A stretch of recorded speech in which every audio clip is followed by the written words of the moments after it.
90 100।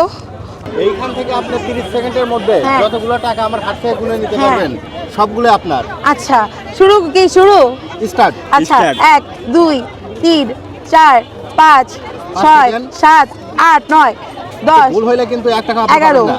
12 একটা ভুল হলেই টাকা শেষ। 14 15 16 সময় কিন্তু শেষের দিকে। 17 18 19 20 21 22 20 সেকেন্ড। 23 24 25 26 27 28 29 30। Time over. 30 সেকেন্ডে মাত্র 30টাই নিতে পারছি। তাহলে কত? 90 100 10 আপু আপনি তো 20 টাকাই গুনা সেকেন্ড নাই। 30 40 50। এভাবে আমি আসলে টাকা গুনি না, আমি তো ক্যাশিয়ার না। তাহলে সব কত টাকা আপু? 150 আছে ভাইয়া। 150? হ্যাঁ। আপু এই টাকাগুলো দিয়ে আপনি কি করবেন? 150 টাকাটা কি করবো ভাইয়া? এটাই এতগুলো ভাবতেছি। টাকা পাইলেন? হ্যাঁ এতগুলো টাকা না, আমি নতুন টাকা হচ্ছে কি করি জমায় রাখি। আমার একটা ড্রয়ার আছে, পুরো ড্রয়ারে শুধু নতুন টাকা, ওইখানে নিয়ে এটা রেখে দিব।